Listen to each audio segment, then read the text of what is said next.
Математика. Сабақтың тақырыбы өткенді бекіту. Оқу мақсаты: жақшалы және жақшасыз әріпті санды өрнектерді салыстыру. 2-3 амалды жақшалы және жақшасыз өрнектерде арифметикалық амалдардың орындалу тәртібін анықтау, олардың мәнін табу. Қазақстанда 10 қорық бар. Қорықта жойылып бара жатқан өсімдіктер, жануарлар, құстар қорғауға алынған. Қорықты күзететін адамдарды қорықшы деп атайды. Қорықтағы барлық жануарлар, өсімдіктер, құстар қызыл кітапқа енгізілген. Қызыл кітап Қазақстанда 1978 жылы шықты. Қазақстан қорықтары қай аймақтарда орналасқан картадан қарап ал. Наурызым қорығы, Қорғалжын қорығы, Барса келмес қорығы, Үстірт қорығы, Қаратау қорығы, Ақсу Жабағылы қорығы, Алматы қорығы, Алакөл қорығы, Марқакөл қорығы және Батыс Алтай қорығы.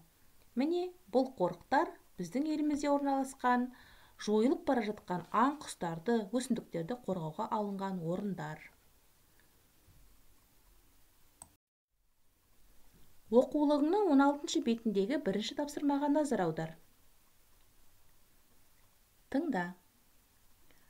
Қорықшы тікұшақпен қорықты айналып ұшып жүргенде 3 құланды және одан 3 есе артық төлдерін көрді. Құландарға қарағанда төлдерінің нешеуі артық? Құлан дегеніміз жылқыға ұқсас сүтқоректі жануар. Ал төлдері дегеніміз сол құланның балалары.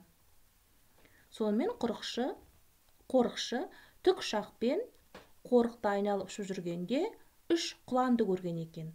Шартына 3 құланды жазамыз. Ал төлдері 3 есе артық. Төлдері белгісіз. Үтір қойып сұрақ белгісін қоямыз. Енді құландарға қарағанда төлдерінің нешеуі артық деген сұрақ бар. Бұл жерде кілт сөз қарағанда деп салыстырмалы түрде сұрап тұр. Яғни құлан мен төлдерді салыстырмалы түрде сұрап тұр. Бұл жерде біз 2 сұраққа жауап береміз. Алдымен төлдердің санын тауып алайық.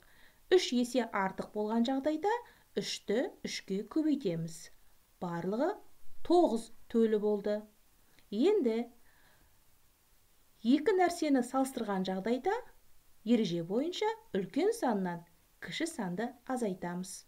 Яғни 9-дан 3-ті азайтамыз. 9 деп отырғаным төлдердің саны, 3 деп отырғанымыз ересек құлан.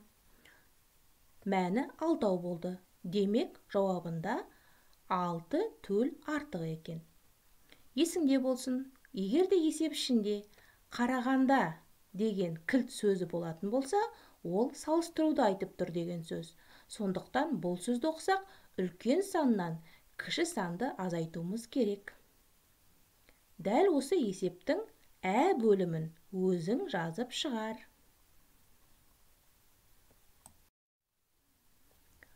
Оқулығың 17 бетіндегі екінші тапсырманың тек қана бір бағанын ғана орында. Бұл жерде өрнектердің амалдарды орындау тәртібін сақтауың керек. Алдымен жақшаның ішін орында. Оны жоғарыға жазып қой. Одан соң бөлуді орындаймыз. Соңынан қосу амалын орында.